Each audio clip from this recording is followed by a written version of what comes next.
নমস্কার। আজকে আমার অতিথি সিপিআইএম এর তরুণ নেতা, রাজ্য কমিটির সদস্য শতরূপ ঘোষ।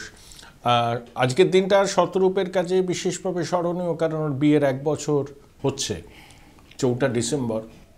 আমার সঙ্গে স্টুডিওতে আছে। তো বিবাহ বার্ষিকী, কিন্তু রাজনীতি করা ছেলে, রাজনীতি তো রক্তে।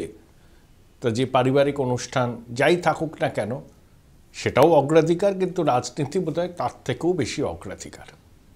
2011 সালে ও যখন নির্বাচনে দাঁড়িয়েছিল তখন সবে বোধহয় 25। তারপর দেখতে দেখতে 1 দশকেরও বেশি সময় কেটে গিয়েছে, রাজনীতিতে পরিণত হয়েছে, পার্টির সংগঠনে ধীরে ধীরে নিজের জায়গাটাকে পোক্ত করেছে এবং ও সুবক্তা হিসাবে পরিচিতি আছে, চাচা ছোলা কথা বলে, এখন রাজ্য কমিটির সদস্য। আমি প্রথমেই শতরূপকে যেটা জিজ্ঞাসা করি যে প্রথম বছর বিয়ের, এটা একদম ব্যক্তিগত প্রশ্ন হলেও রাজনীতি তো ঠিক আছে, এটাও একটা নতুন ইনিংস, রাজনীতির ইনিংস তোমার হয়তো প্রায় 1.5 দশকের, আর বিবাহিত জীবনের 1 বছর। দুটোর মধ্যে সামঞ্জস্য করে চলতে কেমন লাগছে? না, আমার অ্যাডজাস্টমেন্টের ব্যাপার থাকে। আসলে আমার রাজনীতি, সক্রিয়ভাবে রাজনীতি করা যত বছরের, আমার এবং পহেলির সক্রিয় বন্ধুত্ব, প্রেম যাই বলো না কেন, মোটামুটি অত বছরেরই বা তার থেকে 2-1 বছর কম। তো আমরা সে কলেজের সময়কার, পহেলি আমার কলেজে জুনিয়র ছিল, সুতরাং আমাদের বন্ধুত্ব বা পরিচয়ও এত বছরের যে দুটো আর নতুন করে গত 1 বছরে ব্যালেন্স করতে হয়েছে এমন নয়, এটা বরাবরই ব্যালেন্সড। মানে প্রথম থেকেই তোমাদের দুজনের কাজের পরিধি, হ্যাঁ, এবং পছন্দ অপছন্দ, রাজনীতির পরিধি। পহেলিও আমাদের পার্টি সদস্য, সুতরাং এটা আমাদের আমরা একসাথে সেবাই করেছি, একসাথে পার্টি করি, সুতরাং মানে ও এখনো সদস্য পার্টি। এবার যেটা আমার মতো সর্বক্ষণের কর্মী নয়, কিন্তু পার্টি সদস্য। আমার যেটা প্রশ্ন শতরূপ, তোমার মতো সুবক্তা, বয়সে নবীন, আমি আদর্শগত টানে রাজনীতি করাকে ব্যক্তিগতভাবে সম্মান করি, কারণ আমার পরিবারের সবাই বামপন্থী রাজনীতির সঙ্গে যুক্ত ছিলেন। বাবা তো প্রয়াত হয়েছেন, আমার দিদিও আছেন। কিন্তু রিয়েল পলিটিক্স আর মতাদর্শ দুটো যদি মেলে তাহলে হয় সব থেকে ভালো। কিন্তু মতাদর্শকে তুমি আঁকড়ে ধরলে, আর যাদের জন্য রাজনীতি করা তারা সেই মতাদর্শকে পরিত্যাগ করলো, তাহলে কি সময়ের দাবির থেকে নিজেকে মুখ ঘুরিয়ে রাখা, অস্বীকার করা সময়ের দাবিকে? না, রিয়েল পলিটিক্স আর মতাদর্শ বলতে আমি বলছি মতাদর্শটা আনরিয়েল কেন, এটা যদি দেখো, মাও জামানার অনেক কিছু ইয়াংসির জলে ভাসিয়ে দিয়েছিল চীনের নয়া প্রজন্মের নেতারা। কিন্তু দুর্ভাগ্যের বিষয়, ভারতবর্ষের বামপন্থী আন্দোলনের এখনও কিছু স্টিরিওটাইপ কথাবার্তা আছে, যুগের সঙ্গে নিজেদের মেলাতে পারেনি। সেই জন্য সিপিএম, সিপিআই, অবিভক্ত কমিউনিস্ট আন্দোলন তো অনেকদিন ধরে ভারতবর্ষে আছে, 2-3টে স্টেটের বাইরে তারা বিকশিত হতে পারেনি। উল্টো থেকে বিজেপিকে দেখো, 80 সালে তৈরি দলটা, আর আজকে 43 বছর হলো, 303 জন সাংসদ, 10 বছর হতে চলেছে এককভাবে সরকার করেছে, মোদিজির আগে অটলজিও করেছেন। তাহলে মানুষের চিন্তাধারা মানুষকে চাইছে, সেটা বুঝে নিজেদের রণকৌশল তৈরি করা, এটাই একটা রাজনৈতিক দলের উচিত। 80 সালে বিজেপি তো, হ্যাঁ সেটা 100 বার, এবং সেখানে যদি আমাদের কোনো খামতি থেকে গিয়ে থাকে সে তো 100 বার কাটিয়ে উঠতে হবে। কিন্তু আমি দুটো জিনিস বোঝার চেষ্টা করছি। এক, চায়নায় যেটা বলা হলো যে সত্যি মাওয়ের অনেক কিছু পরবর্তীকালে লিনবিয়াওয়ের চায়নায় বা জিনপিংয়ের চায়নায় হয়তো সেটা অনেক কিছু রিফর্মড হয়েছে, অনেক কিছু নতুন করা হয়েছে। কারণ চোখের সামনে দেখতে পাচ্ছি না আমরা, বাজপেয়ীরও অনেক কিছু নরেন্দ্র মোদী গঙ্গা জলে ভাসিয়ে দিয়েছেন। এবং আমি বলছি বাজপেয়ীর গোটা রাজনৈতিক জীবনে বা আদর্শে আমি ভালো প্রশংসা করার মতো জিনিস খুব কম খুঁজে পাই, তাও যদি 2-1টা খুঁজে বার করা যায়, তার মধ্যে অনেক কিছু দেখছি না যে ওগুলো গঙ্গায় বিসর্জন দেওয়া হয়ে গেছে। আমি একটা উদাহরণ দিচ্ছি, এখন তোমার সামনে আমি ইউটিউব খুলে দেখাতে পারি, 97-এ যখন ওই অনাস্থা ভোটে কয়েকটা ভোটের জন্য বাজপেয়ী সরকার পড়ে গেল, রজত কাপুর একটা ইন্টারভিউতে সেই সময় ওই আপকি আদালতে বাজপেয়ীকে জিজ্ঞেস করছেন যে আপনি তো ওই মাত্র কয়েকজন, তুমি বলতে পারবে, আমার এক্সাক্ট সংখ্যাটা মনে নেই, খুব সামান্য বোধহয় 3-4 জন এমপি এদিক ওদিক হলেই ওনার সরকার থেকে যেত, যে 1 ভোটে হয়েছে। ধরো আচ্ছা 1 ভোটে জয়ললিতা বলছে যে আপনি তো একজনকে তাহলে একটু আপনার দিকে ঘুরিয়ে নিতে পারলেই তো হয়ে যেত এইটা। বাজপেয়ী উত্তরে বলছেন যে আমরা রাজনীতি করি একটা আদর্শের জন্য, যে আমার চিন্তাকে সমর্থন করে জনগণের রায় নিয়ে আমাকে সমর্থন করবে, আমি তাকে নিয়ে সরকার তৈরি করব, না হলে আমি বিরোধী আসনে বসবো। কিন্তু যদি অন্য দল থেকে নির্বাচিত কাউকে ভাঙিয়ে এনে আমাকে আমার সরকার করতে হয়, ওই দিনে আমি তার থেকে বরং মৃত্যুবরণ করা পছন্দ করব। আর মোদী অমিত শাহকে তোমরা কেন চাণক্য বলো? তার কারণটা হচ্ছে মধ্যপ্রদেশে কংগ্রেস জেতার পরও ওরা এমএলএ ভাঙিয়ে এনে সরকার তৈরি করতে পারে বলে, তো গোয়াতে মণিপুরে অন্য দলের লোক ভাঙিয়ে সরকার তৈরি করতে পারে বলে তো অমিত শাহ তোমাদের আইকন এখন। তোমাদের বলতে আমি তোমার কাছে ব্যক্তিগত বলছি না, মিডিয়ার চোখে আইকন সেই কারণে তো। গোটা বিজেপি চলছে তৃণমূলের ডাস্টবিন থেকে কতগুলো আস্তাকুরকে কুড়িয়ে এনে পশ্চিমবাংলায়। অন্য দল থেকে জেতা এমএলএ তারা হচ্ছে বিজেপির নেতা, অন্য দল থেকে জেতা এমপি তারা বিজেপির নেতা। তো এই আস্তাকুরবাজির রাজনীতি, আমি বলছি বাজপেয়ীর অনেক কিছুকে আমরা সমর্থন করি না কমিউনিস্ট হিসেবে, বেশিরভাগ জিনিসকেই করি না, কিন্তু আমি বলছি বাজপেয়ীর রাজনীতির মধ্যেও যদি সত্যি সত্যি মানে যাকে বলে রাজধর্ম, যাকে বলে আদর্শ নীতি সত্যতা বলে যদি কিছু থেকে থাকে, তার কোনো কিছু দেখছি মোদির মধ্যে। আমি মমতা বন্দ্যোপাধ্যায়ের মতো ওই রাজনীতি করছি না যে বাজপেয়ী ভালো আডবাণী খারাপ। 38% ভোট পেয়েছে বিধানসভায়, যে দলটা গণতন্ত্রে মানুষের রায় শেষ কথা বলে। আমরা যখন 50% ভোট পেয়েছি বিধানসভায়, আমরা কখনো এটা আশা করিনি যে বাংলায় যে মানুষটা আরএসএস এর দর্শনে বিশ্বাস করে আরএসএস করেন তার রাতারাতি সিপিএম হয়ে যাওয়া উচিত, খালি সিপিএম বেশি ভোট পেয়ে সরকার তৈরি করেছে বলে। তোমাদের মুশকিলটা হচ্ছে তোমরা এখন বিজেপি বলতে শুভেন্দু অধিকারীকে চেনো। আমি অনুরোধ করব ওই খারাপ সময়ও বিজেপি যারা করেছেন, হয়তো তপন শিকদার হতে পারেন, তথাগত রায় হতে পারেন, সেই সময় আরও যারা ছিলেন অসীম ব্যানার্জি থেকে শুরু করে যারা ছিলেন, তারাও তো পশ্চিমবাংলাতে একটা সময় রাজনীতি, আমি বলছি না কোনো বামপন্থীদের কাছ থেকে তোমাকে অনুপ্রাণিত হতে হবে, কিন্তু সিপিআইএম 50% কি বামফ্রন্ট 50%-এর ওপর ভোট পেয়ে ক্ষমতায়, কংগ্রেস বিরোধী বিজেপি 1% 2% ভোট পাচ্ছে। এইটাকে দেখেও যে মানুষটা সেদিন বিজেপি করেছেন, আরএসএস করেছেন, তার সাথে আমার পলিটিক্যাল ডিফারেন্স থাকতে পারে, কিন্তু তিনি তো ধান্দার জন্য রাজনীতি করেছেন। আমি কখনো দেখো বিজেপি কাকে নিয়ে সামনে এগোবে সেটা বিজেপির একদম অভ্যন্তরীণ ব্যাপার। আমি কি বলতে গেছি? হ্যাঁ, আমার প্রশ্ন তা নয়। আমার প্রশ্নটা হচ্ছে মানুষ যখন একটা দলকে সমর্থন করে, হ্যাঁ, মানুষ তো আর বোকা নয়, মানুষ ভুল করে না, তখন নিশ্চয়ই কিছুর উপর নির্ভর করে সমর্থন। আর বামপন্থীদেরকে যে 10%, 12%, 15% কি কত পঞ্চায়েতে 21% ভোট যারা ভোট দিয়েছেন, ওগুলো কি মানুষ নয়, ছাগল? তারা আমি তো বলছি এত ভোট কমছে কেন? না, তারা ভোট বাড়ছে না, আমি বলছি যে ভোট তো আমি এখন তো দেখতে পাচ্ছি বিজেপির ভোট কমছে। মানে এবার দেখো, আমি তো দেখতে পাচ্ছি যে 2004-এর লোকসভার পর থেকে বামপন্থীদের ভোট প্রতি বছর কমছিল। মানে 2006-এ কমেছিল ভোট 4-এর তুলনায়, তখন আমাদের জয়ের আসনটা এত বেশি ছিল 235টা। সেই ঔজ্জ্বল্যে ঢাকা পড়ে গেছিলো যে আমাদের সামান্য শতাংশ হলেও ভোট কমেছে। সেখান থেকে 8-এর পঞ্চায়েতে কমলো, 9 লোকসভায় আরও কমলো, 11 লোকসভা বিধানসভায় আরও কমলো, 13 পঞ্চায়েতে আরও কমলো, 14 লোকসভায় তার থেকেও কমলো। 11তে তোমাদের সঙ্গে তৃণমূলের ভোটের পার্থক্য ছিল 35 লক্ষ। হ্যাঁ, খুবই সামান্য। 35 লক্ষটা 11-এ না, 2009 ছিল ওটা। ওটা 2009 কথা বলতেন গৌতম দা, যেটা যে কারণে বলতেন যে আমরা যদি 15 লক্ষ মানুষকে ইয়ে করতে পারি। 2009-এ আমরা পেয়েছিলাম খুব সম্ভবত 1,90,00,000 ভোট, তৃণমূল পেয়েছিল 2,25,00,000 ভোট, 35 লাখ ভোটের পার্থক্য ছিল, যেটা গৌতম দা বলতেন ঠিকই, খুবই ন্যারো মার্জিন ছিল। আরে বিজেপি তো 29% ভোট পেয়ে 2014-এ সরকার বানিয়েছে, আর আমরা পশ্চিমবাংলায় 41.5% ভোট পেয়ে বিজেপি 2014-এ 29% ভোট পেয়েছে, 2019-এ পেয়েছে সর্বভারতীয় 38%। তুমি যেটা বলছো আমি আর বিজেপি দক্ষিণ ভারতে কিন্তু সেভাবে তুমি বিন্দু পর্বতের দক্ষিণে যেতে পারো। আমি তার সাথে আমি কনফ্লিক্ট করছি না, আমি অন্য কথা বলছি। আমি তোমায় বলছি যে বিজেপি 29% ভোট পেয়ে 14-এ তো সরকার বানিয়েছে, তো ঘটনা সেই 14-এ আমরা 41.5% ভোট পেয়ে, সেই 2011-এ 41.5% ভোট পেয়ে পশ্চিমবাংলায় হেরে যাই। আমি 43% ভোট পেয়েছিলাম কসবায়, হেরে যাই। এটা হতে পারে, মাল্টিপার্টি ডেমোক্রেসিতে হতেই পারে, এটা তো না হওয়ার কিছু নেই। এবার কথাটা হচ্ছে, আমি যেটা বলছিলাম যে 2019 পর্যন্ত আমাদের ভোট টানা কমেছে 2004-এর পর থেকে, এটা নতুন কিছু বলছে না।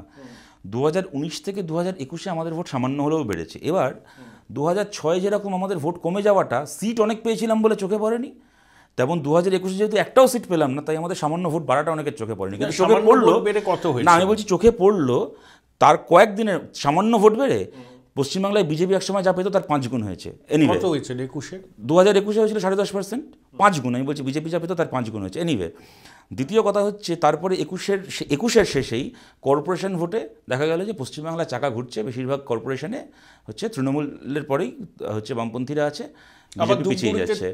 হ্যাঁ, ধূপগুড়িতে তৃতীয় হয়েছে, আবার বালিগঞ্জে বা ইলেকশনে বিজেপির জমানত বাজেয়াপ্ত হয়ে গেছে। ওগুলো ছাড়ো অর্গত আছে, তুমি 4টে নাম বললে আমি 10টা নাম বলতে পারি, তার প্রতিযোগিতা হচ্ছে না। মানুষের বিশ্বাসযোগ্যতা তার কারণটা হচ্ছে যে 100 বার পুরোটা তো মূল। শোনো, 7% থেকে 21.5% হয়েছি, যে 14% মানুষের নতুন করে সমর্থন পেয়ে, এই 14%কে তোমাদের গরু ছাগল মনে হতে পারে, আমাদের থেকে মানুষই মনে হয়। এবং সেই কারণেই জানি যদি 7টা 21 হতে পারে, 21টা 31, 31টা 41, 41 51 হতে পারে, সেই কঠিন রাস্তাটা শতবর্ষ, সেই না শতবর্ষ হতে পারে, 1000 বছরও হতে পারে, কিন্তু এগুলো ভাবের ঘরে চুরি করা না, সংসদীয় রাজনীতি ভাবের ঘরে চুরি করতে পারি। 100 বছর পরে তুমি শোনো অর্কদা, 42% হবে। অর্কদা, ভাবের ঘরে চুরি করতে পারি, কিন্তু শুভেন্দুর মতো সুদীপ্ত সেনের ঘরে গিয়ে চুরি করবো না। প্রমাণ দেখাও। ক্যামেরার সামনে শোনো, সে তো ববি হাকিমও নিয়েছে প্রমাণ, তো বিজেপি হ্যাঁ নিয়েছে, কারণও নিয়েছে। চোর তো ববি হাকিম, চোর ববি হাকিম, শোভন চ্যাটার্জি চোর, শুভেন্দুও চোর। তোমাদের মুশকিলটা হচ্ছে যে লোকটার টাকা খাওয়ার ভিডিও বিজেপির পার্টি অফিসে চালানো হয়েছে, আজকে সে বিজেপির পশ্চিমবাংলা ইউনিটের বাবা হয়ে গেছে বলে তাকে বাদ দিয়ে বাকিদেরকে নিয়ে কথা বলা হয়। একটা ভার্সন আছে, অভিষেক বন্দ্যোপাধ্যায়, এখন বলছে অভিষেক বন্দ্যোপাধ্যায়টাকে সাজিয়েছে। হ্যাঁ, তো আর আমাকে যদি তুমি এখন সাজিয়ে এই ঘরটায় বসিয়ে রেখে সাধু বেনাও, 10 লাখ টাকা ঘুষ দিচ্ছে, আমি ঘুষটা পকেটে নিয়ে চলে যাবো, তুমি আমার সাজিয়ে দিলে, আমি খুব সাধু? তাহলে 1956 শোনো অর্কদা, আমরা ক্ষমতায় না থাকতে পারি, আমি কথাটা শেষ করি, কথাটা শেষ, আমার কথায় না, 1956 আমার কথায় না, আমার কথায় নয়, আমার কথায় না, 1956। আরে এইসব কথার কোনো মানে আছে? তাহলে অভিষেক আজকে বলতে পারে আমি যদি চোর হই ডায়মন্ড হারবারে আমি এত মার্জিনে জিততে পারতাম না। আজকে বামফ্রন্টপন্থীরা আমরা বলতে পারি যে আমাদের নামে যদি শাহীবাড়ি থেকে শুরু করে মরিচঝাপি থেকে শুরু করে একটা অভিযোগও সত্যি হয়, তাহলে 7টা বিধানসভা জিততে পারতাম না। কথাগুলো নিচ্ছে না, আমরা এক এক করে কথা বলি, আমরা এক এক করে কথা বলি, তাহলে দুজনের পক্ষেই ভালো হবে। আমি এই কারণে বলছি, তুমি যেগুলো বলছো তুমিও খুব ভালো করে জানো, এগুলো একটাও যুক্তি নয়। 1956 ভোটে শুভেন্দু অধিকারীর জেতাটা যদি শুভেন্দু অধিকারীকে যাবতীয় অভিযোগ থেকে এক্সঅনারেট করে, সেক্ষেত্রে আজকে যদি মানে 1 লাখ ভোটে উদয়ন গুহ জিতেছে ওই বাই ইলেকশনে, তাহলে কি উদয়ন গুহ সাধু হয়ে গেল? ওখানে উদয়ন গুহ সন্ত্রাস করেনি, খুন করেনি, বিজেপি কর্মীদেরকে খুন করেনি, এটা কি মিথ্যে হয়ে গেল? আর যদি উদয়ন গুহ তোমার সামনে দাঁড়িয়ে নির্লজ্জের মতো বলে যে আমি 1 লাখ ভোটে বিধানসভায় জিতেছি, বাই ইলেকশনে জিতেছি, অর্থাৎ আমার বিরুদ্ধে যা যা বলেছে বিজেপি সব অভিযোগ মিথ্যা, তুমি মানবে? আমি শুভেন্দুকে এক্সোনারেটও করছি না, ববি হাকিমকে এক্সোনারেট করছি না, এটা তোমার আমার বক্তব্য না। আমি তোমায় বলছি, একটা লোকের টাকা খাওয়ার ভিডিও বিজেপির পার্টি অফিসে চালিয়ে দেখানো হয়েছিল। তুমি আজকে যে কথাগুলো বলছো, একটা ভার্সনে সেদিন বিজেপি বলেনি। সেই সময় দিলীপ ঘোষ থেকে শুরু করে তার রাহুল সিনহা থেকে শুরু করে এমনকি মোদি অমিত শাহ পাড়ায় পাড়ায় বলে গেছিলেন, ক্যামেরার সামনে থেকে ঘুষ খেতে দেখেছি, এদেরকে কোমরে দড়ি বেঁধে জেলে ঢোকাবো, পাড়ায় পাড়ায় বলে গেছিলেন। এখন যখন পশ্চিমবাংলায় তাকে দলের নেতা বানিয়েছো, এখন যে যুক্তিগুলো তৃণমূলে সাজানোর কথা, যে ওটা হচ্ছে একটা কনস্পিরেসি ছিল, ওটা এই ছিল, হ্যান ছিল, ত্যান ছিল, আজকে সেই যুক্তিগুলো বিজেপির লোকেদেরকে সাজাতে হচ্ছে। কেন না? ফেলাথুতু চাটতে হচ্ছে বলে। এই ফেলাথুতু চাটতে আমরা প্রস্তুত নই ওর কথা। এই কারণেই বললাম 100 বছর অপেক্ষা করতে পারি, কিন্তু মাথা উঁচু করে রাজনীতি করব। কাল যাকে চোর বলেছি, আজকে তার পায়ে গিয়ে পড়বো না। আর কালকে যে আমার পাশে দাঁড়িয়েছিল, আমার দুর্দিনে আমার কমরেড হয়ে, আজকে নিজের স্বার্থের জন্য কংগ্রেসের সঙ্গে তোমরা হাত মিলিয়েছো তো। কংগ্রেস যদি দিদির সঙ্গে যায়, তাহলে কংগ্রেস বিশ্বাসঘাতক হয়ে যাবে। হ্যাঁ, হয়ে যাবে, 100 বার হয়ে যাবে, এবং সেটা আমাদের সঙ্গে নয়। আমি বলছি যে রাজনৈতিক দল গত 5 বছর ধরে 10 বছর ধরে নিজেদের কর্মীদেরকে এটা বুঝিয়ে যে মমতা বন্দ্যোপাধ্যায় অন্যায় করছেন, যদি কোনো অজুহাতে মমতা বন্দ্যোপাধ্যায়ের পাশে গিয়ে দাঁড়ায়, তার জবাব দেওয়ার দায়িত্ব তার কর্মীদের কাছে থাকবে, 100 বার থাকবে। তুমি কংগ্রেস বলছো কেন? যদি বামপন্থীরা যদি যে মমতা বন্দ্যোপাধ্যায়ের সঙ্গে জোট করে, বামপন্থীদেরকে তার কর্মীরা বিশ্বাসঘাতক বলবে না? আর যদি মনে করো যে রামশ্যাম যদুমধু যেই হোক না কেন, 10 বছর ধরে যে কথা বলে এসছে একজনের সম্পর্কে, যদি কালকে একটা 4টে আসন পাওয়ার জন্য তার সাথে গিয়ে অ্যাডজাস্টমেন্ট করে, তাকে লোকে বিশ্বাসঘাতক বলবে না? আচ্ছা, এই যে no vote to BJP campaign 21-এ যেটা হয়েছিল, তার মেইন উদ্গাতা কিন্তু বামপন্থীরাই ছিল। সকলটা আমি বলছি না যে তোমাদের পার্টির লোকজন, মানে নানা কিসিমের বামপন্থীরা, তারা কিন্তু মমতার মধ্যে বিরাট বড় বামপন্থার খোঁজ পেয়েছিলেন, এবং বিজেপিকে রুখতেই মমতা একমাত্র অল্টারনেটিভ বলে এরা প্রচারটা করেছিলেন। তার সুফল কিন্তু মমতা বন্দ্যোপাধ্যায় পেয়েছেন, সেই জন্য জহর সরকার পার্লামেন্টে যায়। তাহলে এই প্রচারটা আগেও ছিল যে মমতা বামেদের থেকে বেশি বাম। তাহলে এক ধরনের বামপন্থী, তাদের মধ্যে তোমাদেরও সিম্প্যাথাইজার আছে, তারা কেন তৃণমূলকে মনে করে বিজেপি বিরোধী লড়াইয়ে অনেক বেশি অ্যাক্টিভ, অনেক বেশি প্রাসঙ্গিক, রাদার দ্যান সিপিএম? তারা এগুলো মনে করার জন্য তৃণমূলের থেকে পয়সা পায় হয়তো। আমি তো জানি পয়সা পায় অনেকে কমিটির চেয়ার পাই না। ভোটের আগে নো ভোট টু বিজেপি করে বিরাট ক্যাম্পেইন করলো, ভোটের পরে কেউ রাজ্যসভার এমপি হয়ে গেল, কেউ এখন সরকারি চাকরি করে গভর্নমেন্টের গাড়ি নিয়ে, গভর্নমেন্টের গাড়ি নিয়ে টিভি স্টুডিওতে আসে তৃণমূলের প্রতিনিধি হয়ে আমাদের সঙ্গে ডিবেট করতে, আমরা দেখি না চোখের সামনে। হ্যাঁ, এগুলো তো মানে একটা বড় অংশ তো এদের মধ্যে পেড। তবে এদের মধ্যে একটা অংশ আছে, আমি 100 বারে কথা বলবো, যারা কিনা সত্যি সত্যি হয়তো বিজেপি বিরোধী এবং মমতা বন্দ্যোপাধ্যায়কে সত্যি সত্যি সেই অর্থে দেখতে গেলে লেসারেবল বা হোয়াট এভার তারা মনে করেন। তাদের কাছে আমরা অবশ্যই অ্যাপিলটা করব যে আপনার বিজেপি বিরোধী আপনি কেন? আপনার বিজেপিকে পছন্দ মানে দেখতে খারাপ বলে তো নয়, মানে আপনার কেন বিজেপি বিরোধী আপনি মনে করেন, যেটা আমরাও মনে করি। যে ধর্ম নিয়ে রাজনীতি হওয়া উচিত নয়, মন্দির মসজিদের রাজনীতি হওয়া উচিত নয়, সরকারের কাজ স্কুল কলেজ হাসপাতাল বানানো। তো যদি বিজেপি যদি মন্দির নিয়ে রাজনীতি করে তাহলে সেটা খারাপ। আমরা বলছি কংগ্রেসকে, আমরা তো চেয়েছিলাম মধ্যপ্রদেশে কংগ্রেস জিতুক, কিন্তু এটা কন্ডেমও করেছিলাম যে ভাই তুমি ওখানে বলছো, বিজেপি বলছে আমরা জিতলে মন্দির বানাবোই করবো, তুমি জিতলে তুমি বলো আমি হাসপাতাল বানাবো, ইউনিভার্সিটি বানাবো, তুমি বলছো আমি ওখানে তুই রামের মন্দির আমি কৌশল্যার মন্দির বানাবো। তো মন্দিরের জন্যই যদি ভোট দিতে হয় তাহলে মধ্যপ্রদেশে মানুষ বিজেপিকেই ভোট দেবে, তোমার কেন ভোট দিতে যাবে? এতে মধ্যে তো অন্যায় নেই কিছু, কেন মন্দির বিজেপি তোমার থেকে ভালো বানাতে পারে। তা আমরা সেখানে ক্রিটিসাইজ করেছি কংগ্রেসকে। এবার পশ্চিমবাংলা যদি মমতা বন্দ্যোপাধ্যায় এসে বলেন যে আমি একটা সরকারের টাকায়, তাও আবার আজকে আমি বলছি তাও তো বিজেপির একটা বলার জায়গা, জগন্নাথের বিজেপি, তাও আমি বলছি একটা বলার জায়গা রয়েছে যে ঠিক আছে রাম জন্মভূমি ট্রাস্ট হয়েছে, সেখানে অনেকে ডোনেশন দিয়েছেন, আমরা সেই টাকায় বানাচ্ছি, প্রধানমন্ত্রী তো উদ্বোধন করতে যাচ্ছেন কিন্তু সরকারি টাকায় হচ্ছে না, একটা বলার জায়গা রয়েছে। যদিও এই রাম মন্দির তার রায়, তার আন্দোলন নিয়ে আমাদের 100টা কথা রয়েছে এবং সেই কথা আমরা বলছি we still stick to that and we will always stick to that, কিন্তু ওদের অন্তত একটা বলার জায়গা রয়েছে। সরকারের টাকায় ওখানে মন্দির বানাচ্ছে মমতা বন্দ্যোপাধ্যায়, তারপরে আপনারা যদি বলেন যে এই মমতা বন্দ্যোপাধ্যায় হচ্ছে বিকল্প বিজেপির, আরে একজন নেত্রী মঞ্চে দাঁড়িয়ে আরএসএসের কাছে দয়া ভিক্ষা করছেন যে আরএসএসকে আমার খুব ভালো লাগে, ওরা ধর্মকর্ম করে, ওদের সাথে আমার কোনো বিরোধ নেই, আরএসএসকে বলছি আপনি বিজেপিকে সামলান, তার মানে আপনাদের ধর্ম করতে এখানে কোনো অসুবিধা হবে না। তার মানেটা কি? তার মানেটা আপনি যদি সত্যি মনে করেন যে আরএসএসের ধর্মটা ধর্ম, ভালো কথা, আমরা মনে করি ওটা অধর্ম। এইটা কোনো ধর্ম হতে পারে না যে একজন মানুষকে একজন মানুষের সঙ্গে লড়িয়ে দেওয়া। এইবার আপনি যদি মনে করেন যে আরএসএস খুব ভালো, তো ভাই তাহলে বিজেপি খারাপ কেন? বিজেপি এমন কোন কাজটা করে যেটা আরএসএসের সিলেবাসের বাইরে? মানে আপনার পরিষ্কার অফারটা কি যে ভাই আরএসএস আপনার একটা সোশিও কালচারাল অর্গানাইজেশন, একটা হচ্ছে রিলিজিয়াস পলিটিক্যাল আপনার একটা রাজনীতি আছে, তার পলিটিক্যাল টুলটা হচ্ছে বিজেপি, যেটা আরএসএস ঘোষিতভাবে বলে যেটা আমাদের হচ্ছে পলিটিক্যাল উইং, ওটা আমাদের স্টুডেন্ট উইং এবিভিপি, আমাদের শ্রমিক উইং বিএমএস, এটা পরিষ্কার ওনারা বলেন। এবার বাকি ভারতের বিভিন্ন রাজ্যে আপনার পলিটিক্যাল উইং বিজেপি আছে, এখানে আমি তৃণমূল কংগ্রেস মমতা ব্যানার্জি আমি আছি আপনার পলিটিক্যাল উইং, আপনারা এখানে বিজেপিকে কেন লাগবে? আপনি আমাকেই সমর্থন করুন, আমি বাকিটা আপনাদের দেখে নিচ্ছি, আপনি ভালো করে ধর্মকর্ম করুন, এখানে আপনার হচ্ছে শাখা বাড়ান, আপনার ক্যাম্প বাড়ান, আপনার সব কিছু করুন। আমি বলছি এইটা যদি রাজনীতি হয় মমতা বন্দ্যোপাধ্যায়, তাহলে কোন যুক্তিতে আপনারা মানে এইটার বিকল্প ওইটাকে বলছেন? দেখুন আমি দোষ দিচ্ছি না, এক কথায় একটা হতেই পারে চোখের সামনে একজন আরএসএস, আমি তোমাকে একটা কথা বলি, চাটা খাও, হ্যাঁ, সেটা হচ্ছে দেখো মহাত্মাঘাতক নাথুরাম গডসের মতাদর্শ আরএসএসের সঙ্গে মিলেছিল। আরএসএসকে বল্লভভাই প্যাটেল ব্যানও করেছেন, আবার উইথড্র হয়েছিল। কিন্তু একটা জিনিস আবার মনে রাখতে হবে, আমি আরএসএসকে সার্টিফাই করছি না, আমি ইতিহাস বলছি। 1963 সালে চীন ভারত যুদ্ধের পর আভ্যন্তরীণ নিরাপত্তার জন্য রিপাবলিক ডে প্যারেডে পণ্ডিত নেহরু আরএসএস এসেছিল তাতে, কারণ চীন যুদ্ধের সময় আরএসএস এর স্বয়ংসেবকদের যে ভূমিকা, সেটা পণ্ডিত নেহরুর মতো লোক তাকে প্রশংসা করতে বাধ্য হয়েছে। আরএসএস কে শুধু একটা প্রিজমে দেখলে হবে না। তুমি যদি আরএসএস কে এখানে তুমি বাধা দিচ্ছ, এ করছো, মতদর্শগত সংঘাত হতেই পারে, ওটা খুব ভাইব্রেন্ট ডেমোক্রেসির পক্ষে খুব দরকার। এই যে ভোটটা হলো না গোপালয়ে, আমি শুধু তেলেঙ্গানা গেছিলাম, কিন্তু ওখানে আমার যারা গেছিল তারাও অনেকে চেনা তোমার, এবং আমারও প্রচুর লোকজন আছে ওখানে। তাদেরকে আমি বললাম যে এই যে 1100 টাকা ক্যাশের দাম, তোমাদের হেঁসেলে লাগছে না? বলো হ্যাঁ লাগছে। এই যে বেকারি, তোমাদের ছ্যাঁকা দিচ্ছে না? বলো হ্যাঁ ছ্যাঁকা দিচ্ছে। মূল্যবৃদ্ধি ছ্যাঁকা দিচ্ছে।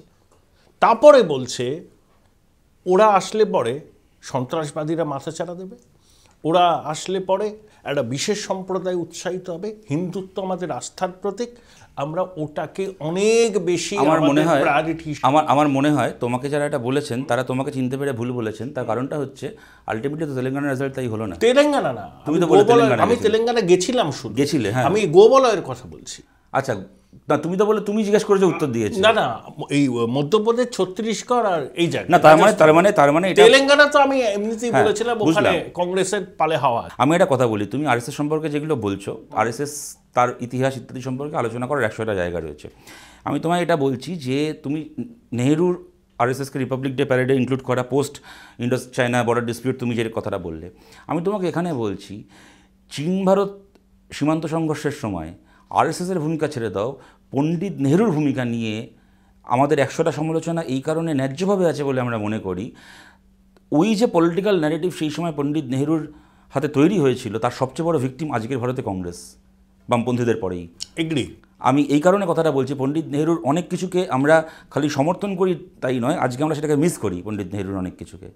যে একজন মানুষ দেশ স্বাধীন হওয়ার পরে উনিও চাইলে বলতে পারতেন এবার আমি মন্দির বানাবো, মসজিদ বানাবো, গির্জা বানাবো, তা না করে বললেন আমি আইআইটি বানাবো, আমি ভাগরানাঙ্গল ড্যাম বানাবো, আমি পঞ্চবার্ষিকী পরিকল্পনা গ্রিন রেভলিউশন করব, আমি হচ্ছে ভাভা অ্যাটমিক রিসার্চ সেন্টার বানাবো, ইসরো বানাবো। তো করেছেন, 100 বার সেটাকে সমর্থন করেছি, পলিটিক্যাল ভিশনটাকে সমর্থন করি। কিন্তু আবার এইটাও ঘটনা যে একটা বর্ডার ডিসপিউট হয়েছে, আপনার দেশের একটা রাজনৈতিক দল যারা হাজার হাজার লাখ লাখ মানুষের আশীর্বাদ ধন্য, তারা বলেছে যে একটা প্রতিবেশী দেশের সাথে এটাকে হচ্ছে নকশালদের কথা আলাদা, ওরা তো সব বেশি বোঝে, ওরা বলে দিল ভারতই নাকি চায়নাকে আক্রমণ করেছে, যেটা বাজে কথা, ভুল কথা। এবং সেই মানে নকশালদের এই কথাকে অজুহাত করে সেই সময় সিপিএমের উপর অত্যাচার হয়েছে। এনিওয়ে আমি সেটা ছেড়েও দিলাম। বামপন্থীর একটা কথা বলল, সেই কথাটা বলার অপরাধে বামপন্থীরা, তার সাথে একটা পলিটিক্যাল পয়েন্ট আপনার মিল হচ্ছে না। হতে পারে হয়তো বামপন্থীরা ভুল বলছে, আপনি ঠিক, আপনি দেশের প্রধানমন্ত্রী, আপনি অনেক বেশি ইনফর্মড কী হচ্ছে না হচ্ছে, হয়তো বামপন্থীরা কম ইনফর্ম, জ্যোতি বসু কম ইনফর্ম, কি ইএমএস কম ইনফর্ম, হতেই পারে। হতে পারে যে বামপন্থীরা ঠিক বলছে, আপনার সেই তারা যে বলছে তারা সংখ্যায় কম হলেও তাদের বক্তব্যের মধ্যে সত্যতা আছে, সেই সত্যতাকে নিয়ে আপনি সেটা কনসিডার করুন। কিন্তু আপনি বলে দিলেন যেহেতু তার সাথে আপনার ওপিনিয়ন মিলছে না, অতএব সে দেশদ্রোহী, তাকে জেলে ঢোকাও।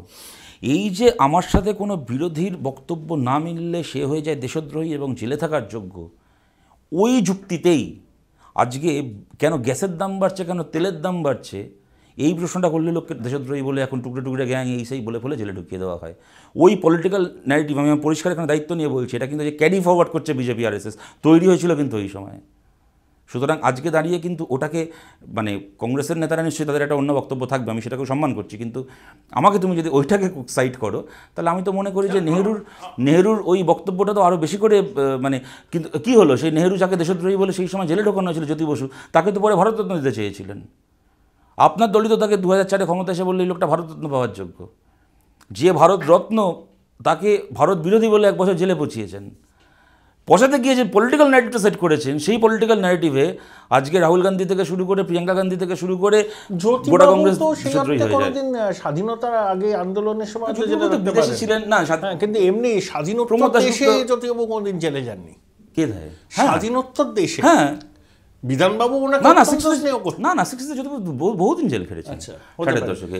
1 বছরের ওপর ওই চীন ভারত সংঘর্ষের সময় 1 বছরের ওপর শ্যামলদা ওই সময় শ্যামল চক্রবর্তী জেল খেটেছেন। তাহলে এটা আমার প্রশ্ন হচ্ছে, দেখো ওই মধ্যপ্রদেশ, ছত্তিশগড়, রাজস্থান, জেতাহারার প্রসঙ্গ তো সবাই জানে কী হয়েছে। ওখানকার লোকজন আমার প্রচুর পরিচিত আছে, এবং যারা সাংবাদিকরা যারা কাভার করতে গেছে তাদেরকে আমি খুব থ্রেড বেয়ার জিজ্ঞাসা করেছি যে রাহুল গান্ধীর তোলা অভিযোগগুলোর সারবত্তা আছে কিনা, লোকে কি বলছে, বলে হ্যাঁ আছে, আমাদের হিসেবেও লাগছে, ইত্যাদি ইত্যাদি, বেকারত্ব আছে, এইসব ঠিক বলেছে।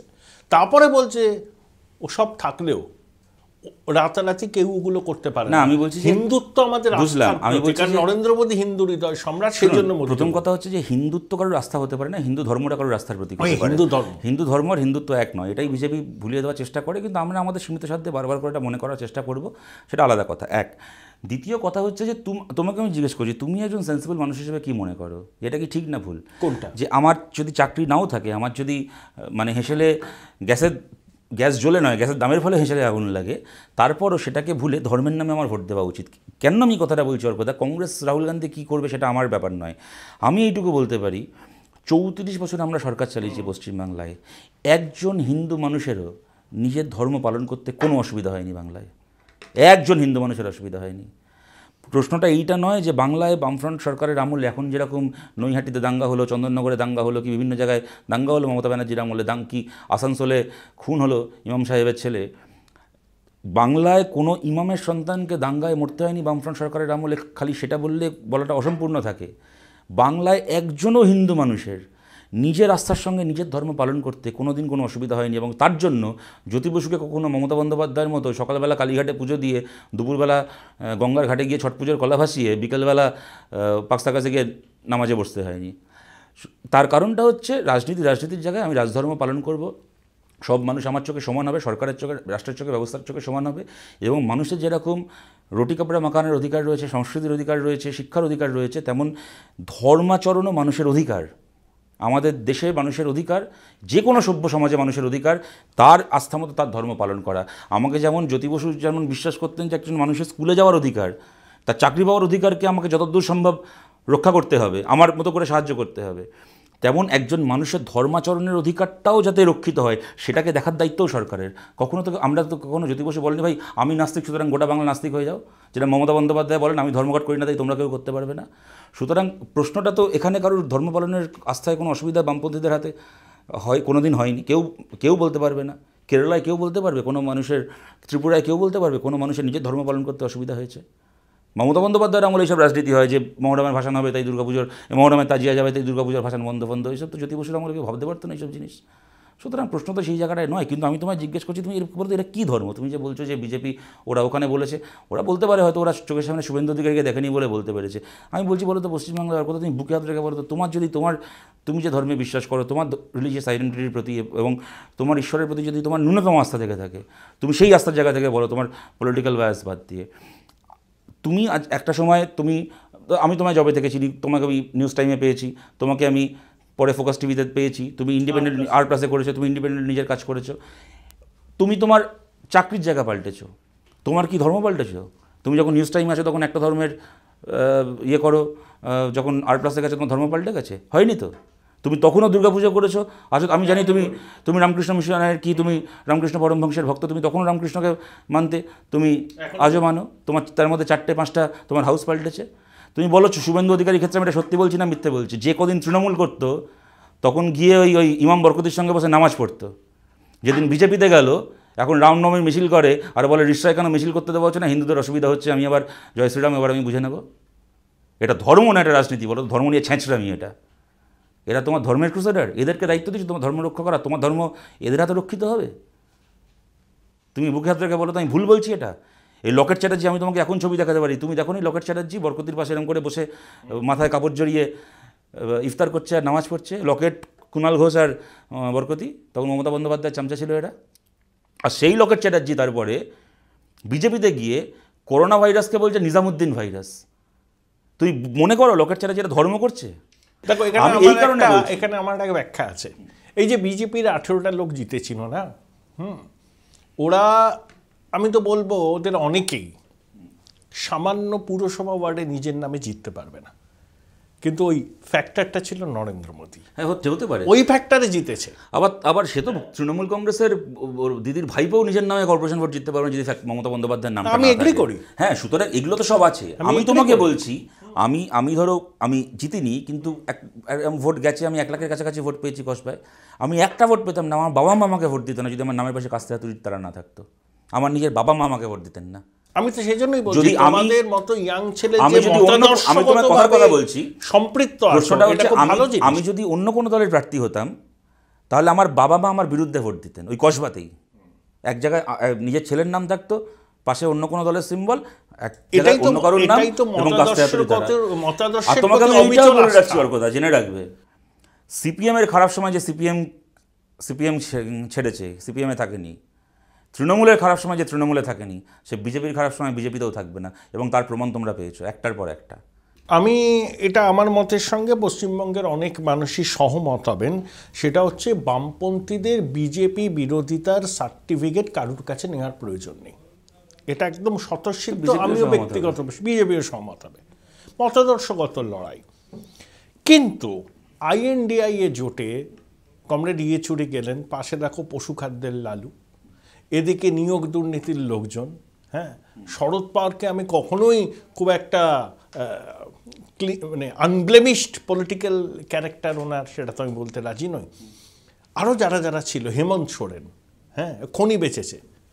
তাহলে বামপন্থীরা তো এটা বলতে পারত যে ঠিক আছে ভাই, বিজেপি বিরোধী লড়াই আমরা করব, কিন্তু মমতা বন্দ্যোপাধ্যায় যে মঞ্চে থাকবেন সে মঞ্চে আমরা থাকব না। ভোটের পরবর্তী সময় যদি গণতান্ত্রিক ধর্মনিরপেক্ষ সরকার তৈরি হয়, ব্ল্যাঙ্ক চেক লিখে দিচ্ছি, বামপন্থীরা সেই সরকারকে তাদের মতো করে সমর্থন করবে, বিজেপিকে ক্ষমতা থেকে দূরে রাখতে। এটা বললে তো হয়ে যেত। আমি তোমাকে খুব সৎভাবে এটা উত্তর দিচ্ছি, খুব সৎভাবে। তুমি আমায় চেনো, আমি কখনো এই জাগলারি আমি করি না কখনো। প্রথম কথা হচ্ছে লালু প্রসাদ পশুখাদ্য মামলার যেটা কথা বলে ঠিক কথা, উনি কনভিক্টেড, খালি উনি অ্যাকিউজ নন, কনভিক্টেড, সরি। লালু প্রসাদের বিরুদ্ধে মামলাটা সীতারাম ইয়েচুরির দলের কেউ করেনি। অন্য লোক অভিযোগ করেছে, ট্রায়াল হয়েছে, কনভিক্টেড হয়েছে। তো ওনার সাথে কংগ্রেসেরও এক নেতা তখনকার কাশীনাথ মিশ্র না কি কৈলাস জগন্নাথ মিশ্র উনি হয়েছে, এনিওয়ে সেটা তো আমরা সবাই জানি হলো। এবার আমি তোমায় বলছি, যেদিন ইন্ডিয়া জোটের এই বৈঠকটা হচ্ছে ব্যাঙ্গালোরে, ওই দিন ওই সময়ই 4.5 বছর পরে দিল্লির অশোকা হোটেলে ইন্ডিয়া জোটেরও বৈঠক হলো। নরেন্দ্র মোদী করলেন। এখানে বোধহয় 26টা না 24টা দল ছিল, উনি বলেন আমার 36টা আছে, ভালো কথা। এবার সেই বৈঠকে কোন দল ছিল অনেক দলের মধ্যে? AIDMK, যার নেত্রী জয়ললিতা, তিনিও অ্যাকিউজড হন, তিনি কনভিক্টেড। লালুর সাথে তফাৎটা কি? সীতারাম ইয়েচুরির দলের কারোর অভিযোগে লালু কনভিক্টেড হননি, জয়ললিতা কনভিক্টেড হয়েছেন কার অভিযোগে? বিজেপির নেতা সুব্রমণিয়ম স্বামীর করা মামলার ভিত্তিতে জয়ললিতা কনভিক্টেড। মোদির দলের MP যার বিরুদ্ধে অভিযোগ করে তাকে কনভিক্ট করে জেলে পাঠিয়েছে, কনভিক্ট করে, মোদি তার সাথে বসে ইন্ডিয়ার মিটিং করছেন। তারপর জবাব দিতে হবে আমাদেরকে, আমরা কেন ছিলাম। আমার কথা, Join Indian Institute of Hotel Management now. Right choice, right decision. BJP বিরোধী যে কোনো মঞ্চে আমরা চিরকাল থেকেছি, আমাদের ওখানে যাওয়াটা কোনো ইভেন্ট নয়। মমতা বন্দ্যোপাধ্যায় বিজেপি সরকারে থেকেছেন, ওনার যাওয়াটা ইভেন্ট। আমি খুব সৎভাবে তোমায় বলছি, নীতিশ কুমারের যাওয়াটা ওখানে একটা ইভেন্ট। কি এরকম আরও অনেকের কথা বলতে পারে, তুমিও জানো, যারা বিজেপির সঙ্গে ঘর করেছেন। আমি তোমায় বলছি যেটা আমি বলছিলাম, দেখো সোজা কথা, আজ যদি ভারতে আমাদের 40 জন MP থাকতো, আজ যদি পশ্চিমবাংলা থেকে আমাদের 25 জন MP থাকতো, কেরালা থেকে 12 জন MP থাকতো, ত্রিপুরা থেকে 1-2 জন MP থাকতো, সব মিলে আমাদের যদি আজ 30-35 জন MP থাকতো, আমাদের পশ্চিমবাংলায় 25-26 জন MP থাকা মানেই হতো যে তৃণমূলের MP তখন 10-12 এগিয়ে ঠেকতো, ওদের সংখ্যাটা কমতো। তা 35 জন MP সহ CPM ইন্ডিয়া জোটের বাকি দলগুলোকে এই কন্ডিশন দিতে পারতো যে ভাই ওরা থাকলে আমরা থাকবো না, মমতা বন্দ্যোপাধ্যায় আছে অতএব আমরা থাকবো না। সংখ্যার নিয়মেই তখন লোকে বলতো তাহলে তোমাদের থাকতে হবে না, তোমরা যাও। আজকে এই কন্ডিশন দেওয়ার ক্ষমতা CPM-এর হাতে নেই। আমি খুব সৎভাবে তোমায় কথাটা বলছি, ঠিক? যদি কালকে বিভ্রান্তি ছড়ালো তো দায়িত্ব আমাদের, এবং ছড়ার থেকে বড় কথা ছড়ানো হলো। এবং আমি যারা ছড়িয়েছে তাদেরকে আমি দোষ দিচ্ছি না, তাদের তো রাজনীতি করবেই, whatever suits their politics, তারা কেন করবেন? আমি হলে কি আমি করতাম না? সে ঠিক আছে। আমি এইটা বলতে পারি, আজকে যদি বাংলার মানুষ আমাদেরকে সেই যোগ্য মনে করেন, বাংলায় যদি দেখো, আমরা কখনো মমতা ব্যানার্জির মতো বলবো না বাংলায় 42টা আসন পাবো, কি বিজেপির মতো 35টা আসন পেয়ে যাবো। অমিত শাহ বললো আমরা 35টা আসন পাওয়ার পজিশনেও নেই, আমরা 42টা আসন পাওয়ার পজিশনে নেই। কিন্তু বাংলার মানুষ যদি আমাদেরকে একটা ভালো সংখ্যার আসন এখান থেকে জেতান, অটোমেটিক্যালি তৃণমূলের সংখ্যা কমবে। তারপরে কেরালা আছে, তামিলনাড়ু আছে, ত্রিপুরায় জোট করে লড়াই হবে, একটা সিট আমরা, একটা সিট কংগ্রেস লড়বে, ওদিকে তার রাজস্থান আছে, যদি ঠিক করে ওখানে জোট ওয়ার্কআউট করে, একটা ভালো সংখ্যা নিয়ে যদি আমরা দাঁড়াতে পারি। CPIM তোমরা খুব ভালো করে জানো যে CPIM যেমন কোনোদিন বিজেপির সঙ্গে কোনো সরকারে যাবে না, তেমন তৃণমূলের সঙ্গেও কোনো সরকারে যাবে না। আমাদের দল উঠে যাবে তৃণমূলের সঙ্গে সরকারে, এবং দল উঠে যাওয়ার ব্যাপার না। তৃণমূলের হাতে যে খুন, যে অত্যাচার আমরা ফেস করেছি, তাতে ওদের শেষ না দেখে আমরা ছাড়বো না, কিন্তু এই আমরা মানুষের কাছে অ্যাপিল করছি, আমাদেরকে সেই সংখ্যার জোরটা দিন। সংখ্যার জোর যে কদিন আমাদের সঙ্গে ছিল, দেশের পশ্চিমবঙ্গে কি অ্যারিথমেটিক হবে জোট যদি হয়? ISF তো আছে, নওশাদ বলছে ডায়মন্ড হারবারে দাঁড়াবে, নওশাদ খুব প্রমিসিং। হ্যাঁ, নওশাদ প্রমিসিং, ও দেখিয়েছে কীভাবে ও লড়াই করার ওর ক্ষমতা রয়েছে। এবং দেখো, ও একমাত্র শুভেন্দুর এজেন্ট না, সেটা তো যারা বলছে তারা বলতে পারবে, কিন্তু নওশাদ যে লড়াই করেছে তৃণমূলের বিরুদ্ধে, আমাদের কোনো সন্দেহ নেই ও বাঘের বাচ্চার মতো লড়েছে, এই নিয়ে কোনো সন্দেহ নেই। ওর ওপর দেখো, একজন MLA, তার অপরাধ কি? সেখানে নিজের বিধানসভা কেন্দ্রে গেছে, তাই জন্য ছেলেটাকে 40 দিন জেল খাটালো। সুতরাং, এবং তারপরে আমি তোমায় বলছি, মানে দলত্যাগ বিরোধী আইনে পড়বে যারা, তারাও জানে পশ্চিমবাংলায় দলত্যাগ বিরোধী আইন কাজ করে না। এখানে তো IPC মানে ইন্ডিয়ান পেনাল কোড না, এখানে IPC মানে ইন্ডিয়ান পিসির কোড, তাই তারা দল পাল্টায়। তবুও একটা দলত্যাগ বিরোধী আইনের সম্ভাবনা আছে বাংলায়। নওশাদ তো দলের একমাত্র MLA, ও যদি তৃণমূলের সঙ্গে চলে যেত, ও দলত্যাগ বিরোধী আইনেও পড়তো না। তারপরে ও নিজের মেরুদণ্ড ধরে রেখে এই অত্যাচারের পরে ওর ব্যক্তিগতভাবে ক্যারেক্টার অ্যাসাসিনেশন করলো, নানা রকমভাবে মামলা করে ওকে জেল খাটালো, এইরকম অত্যাচার করলো। একজন MLA তার বিধানসভা কেন্দ্রে গিয়ে স্বাধীনতা দিবসে ভারতের পতাকা তুলতে পারবে না, এটা রাজ্য একটা।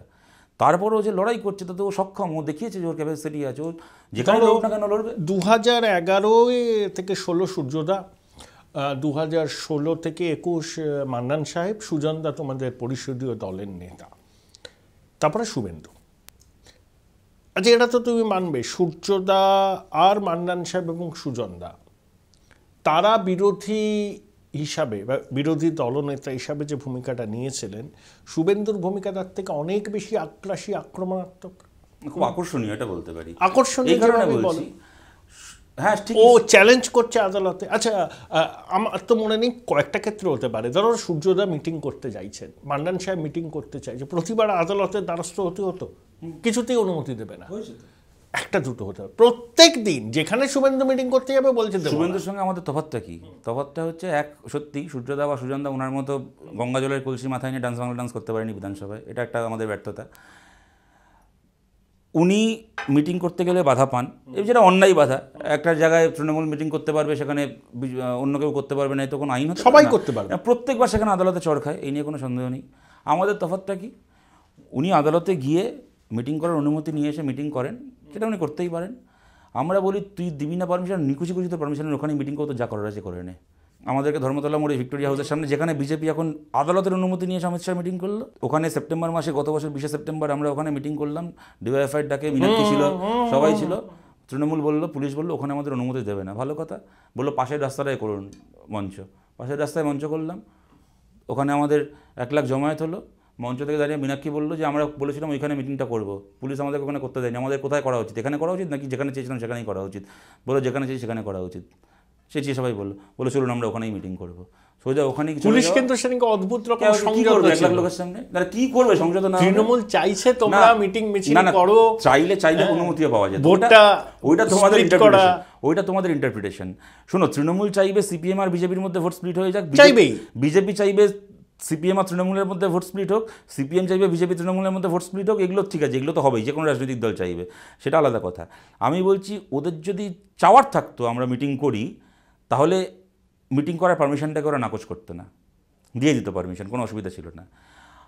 শুভেন্দু অধিকারী আদালতের পারমিশন নিয়ে এসে অমিত শাহকে দিয়ে মিটিং করিয়েছেন। আমরা বলেছি 1 লাখ লোক নিয়ে এসি, পুলিশ তোর কী করার আছে কর, আমরা ওখানেই মিটিং করবো। পুলিশ ক্যাবলার মতো দাঁড়িয়ে দেখেছে। চলে আসো তুমি এবছর 21শে জুলাই যেখানটায় মমতা বন্দ্যোপাধ্যায় মিটিং করেছেন, 31শে আগস্ট, 40 দিন পরে ওই জায়গায় মিটিং করার জন্য আমাদের অনুমতি দেয়নি, আমরা ওইখানেই মিটিং করেছি। কী করেছে?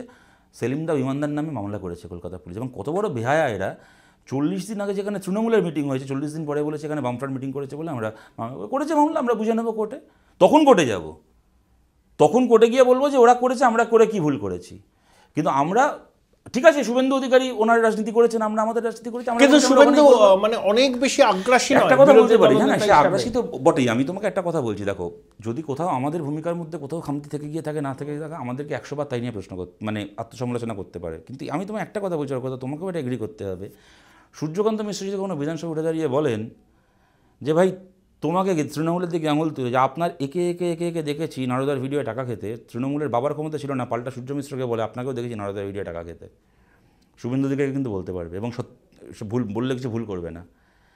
আজকে যদি সুজন চক্রবর্তী উঠে দাঁড়িয়ে বলে যে আপনাকে দেখেছিলাম বিরোধী শূন্য পঞ্চায়েত করলে 5 কোটি টাকা পুরস্কার দেওয়া ঘোষণা করতে, তখন ওপার থেকে বলবে আপনাকেও আমি দেখেছি দিনাজপুরে মালদায় গিয়ে এই ঘোষণাটা করতে, বিরোধী শূন্য পঞ্চায়েত করুন, এত টাকা পুরস্কার দেবো, সুদীপ্ত সেনের সঙ্গে গিয়ে মিটিং করতে। কারোর ক্ষমতা নেই সুজনদাকে পাল্টা বলবে এই কথাটা। আমরা কিন্তু অনেক বেশি ইন্টিগ্রিটি নিয়ে রাজনীতি করেছে। এবার তুমি যদি বলো যে একটা অ্যাটেনশন ড্র করা, বিরাট অ্যাটেনশন তোমরা দিয়েছিলে যখন বলেছিলে যে, যখন শুভেন্দু অধিকারী বলেছিল 12ই ডিসেম্বর, 14ই ডিসেম্বর আর 20শে ডিসেম্বর দেখুন কি হয়। হ্যাঁ, এবার কী হয় পশ্চিমবাংলায়, তারপরে কি হলো? কোনো সাংবাদিক আছো তোমরা যারা শুভেন্দুকে কিছু মনে করো না, আমি তোমায় খুব প্র্যাকটিক্যালি, তুমি আমার খোলা মনে সমালোচনা করবে, আমার সেখান থেকে অনেক কিছু শেখার আছে, আমারও একজন সাধারণ মানুষ যেটা মনে হচ্ছে আমি বলছি। করবে কোনো বাংলা সাংবাদিক আজকে প্রশ্ন? আমি জানি না কেন করতে পারছেন না, যে আপনি যে বলেছিলেন 12ই ডিসেম্বর বিরাট কিছু হবে, পশ্চিমবাংলায় সরকার পড়ে যাবে, এবছর 12ই ডিসেম্বর চলে যাবে। আমাদের দুর্ভাগ্য কি জানো, সাংবাদিকরাও ক্যাম্পে বিভক্ত।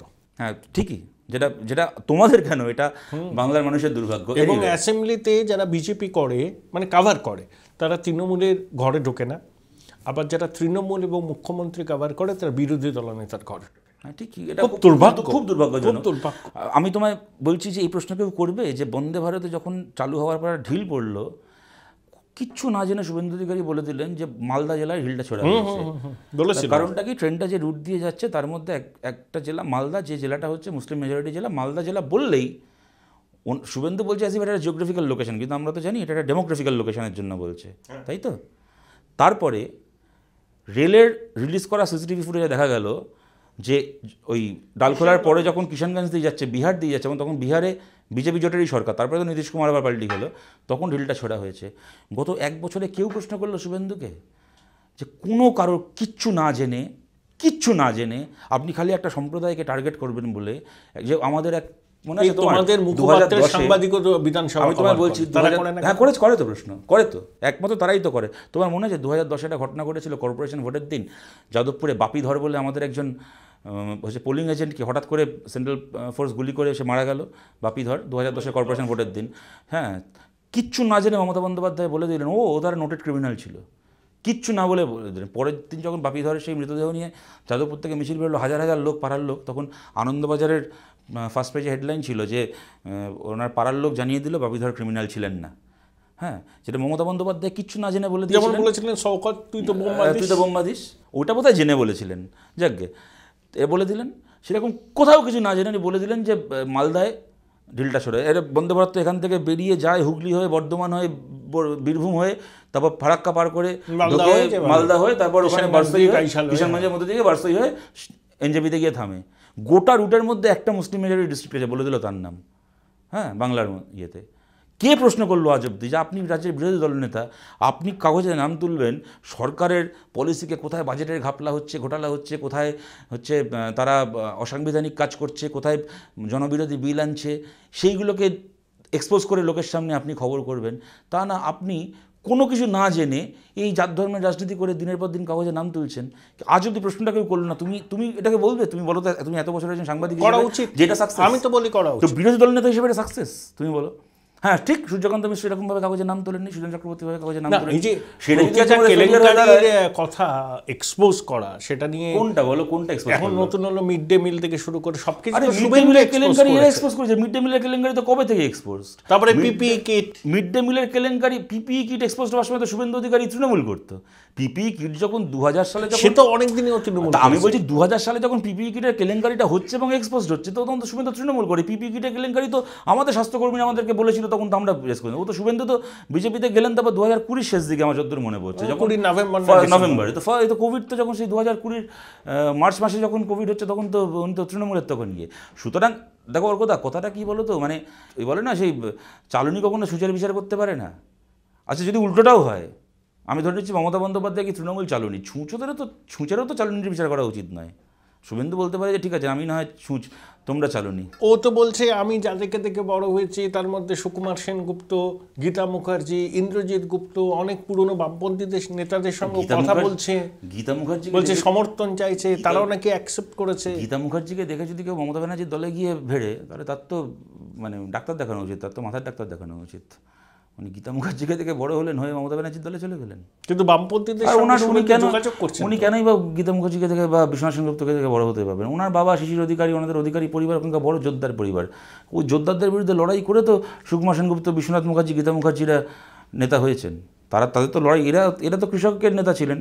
শুভেন্দু যোদ্ধার পরিবারের সন্তান, এবং শুভেন্দু তো মানে আমি যোদ্ধার পরিবারে জন্মানোটা কারোর কোনো অপরাধ নয়, কিন্তু সেই যোদ্ধার পরিবারের রাজনীতিকে যেহেতু সে পরবর্তীকালে ক্যারি করেছে, যোদ্ধারের দলই করেছে, সুতরাং তার সে বলছে ঠিক আছে, এখন নাম, এখন কারোর নাম কেউ মুখে আনবে, কী করতে পারি? লোকে ভগবানের নাম করে কত উল্টোপাল্টা কাজ করছে, আল্লাহর নাম করে কত উল্টোপাল্টা কাজ করছে, এ নয় 4টে মানুষের নাম করে উল্টোপাল্টা কাজ করবে তো আমার। তোমার কলেজে, তোমার ডিপার্টমেন্টে, তোমার ডাইরেক্ট মাস্টারমশাই নয়, তোমার কলেজেরই মাস্টারমশাই, তাকে নাকি অভিষেক টিকিট দেবে না দমদম থেকে।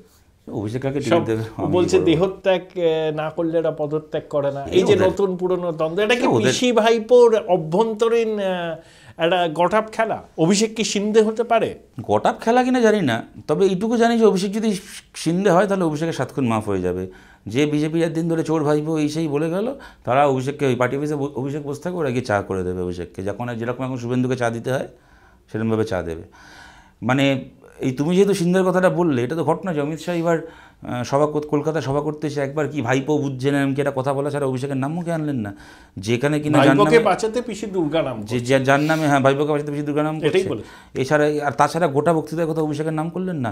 অথচ একটা সময় নরেন্দ্র মোদী সবাই এখানে এসে অভিষেক মানে ভাইপো করে বাজারে মারতেই যেতেন। সুতরাং এর থেকে আমি বলছি কেউ সিন্ধে হতে পারে কি না পারে সেটা বড় কথা নয়, কিন্তু সিন্ধে যে হলো সে তো দোষী, যারা সিন্ধের রাজনীতি করে, আমি তোমায় শুরুতে যে কারণে বললাম, অটল বিহারী বাজপেয়ী তো কখনো এই রাজনীতি করেননি এবং দাঁড়িয়ে গর্বের সাথে বলেছেন যে আমি মরে যাবো তাও ভালো, কিন্তু এই রাজনীতি করবো না।